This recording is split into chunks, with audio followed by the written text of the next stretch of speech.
అందరికీ నమస్కారం.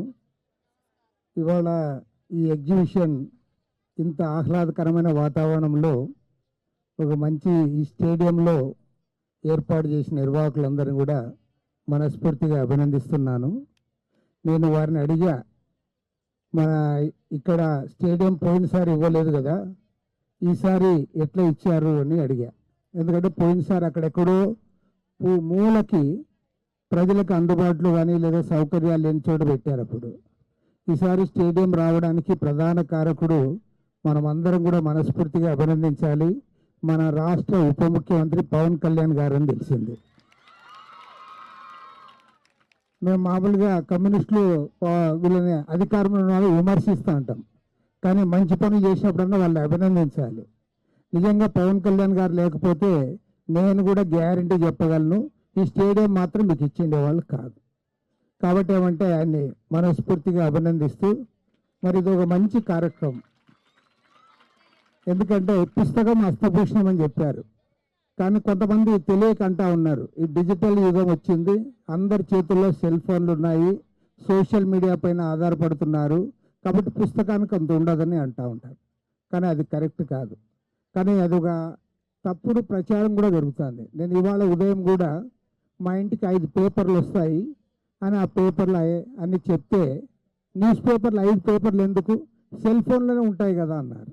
అంటే ప్రతి ఒక్కరికి కూడా ఏమంటే నీవు పుస్తకం కొనక్కర్లా, పేపర్ కొనక్కర్లా, అన్నీ కూడా నీవు సెల్ ఫోన్లోనే చూసుకో అని చెప్పి ప్రచారం చేసేది ఉంది. అది కరెక్ట్ కాదు. ఖచ్చితంగా పుస్తకాలు ఉండాలి, పుస్తకాలు ఉంటాయి కూడా, ఎవరూ ఆపలేరు. పత్రికలు, పుస్తకాలు ఇవన్నీ ఉండాలి, జ్ఞానం పెంపొందించుకోవాలి.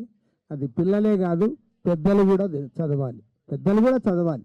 రోజు మనం చదువుతూ ఉంటేనే విజ్ఞానం పెరుగుతుంది, సమాజాన్ని అర్థం చేసుకోవడానికి, సమాజంలో మనం ముందుకు సాగడానికి, సమాజాన్ని కూడా పురోగమనం వైపు మనం నడిపించడానికి వీలవుతుంది.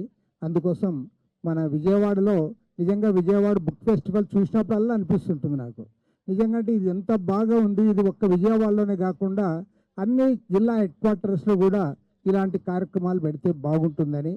మరి మన విజయ్ కుమార్ గారు, ఆయన కూడా తల పండింది, ఆయన దగ్గర మంచి వీళ్ళందరూ కూడా ఉన్నారు.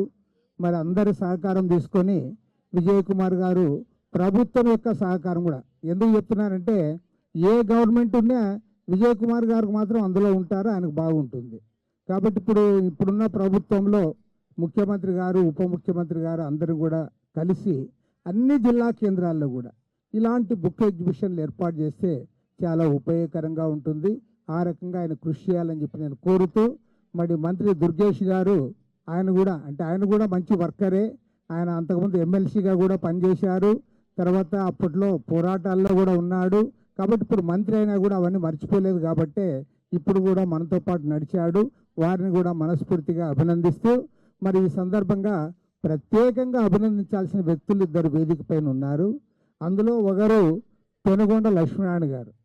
ఆయనకి కేంద్ర సాహిత్య అకాడమీ అవార్డు ఇటీవల వచ్చింది. అదేవిధంగా నాకు పెనుగొండ లక్ష్మీనారాయణ గారేమో నాకు 30-40 ఏళ్ళుగా తెలుసు. మరి కానీ ఆ పక్కనున్న మిత్రుడు రమేష్ నాయక్, ఇంకా ఉందా రమేష్ కార్తిక్ నాయక్, మరి ఒక గిరిజన కుటుంబంలో పుట్టి అతి చిన్న వయసులోనే ఇవాళ అవార్డుకి ఎంపికయ్యాడు. కాబట్టి మనందరి తరఫున హృదయపూర్వకంగా అభినందిస్తా ఉన్నా.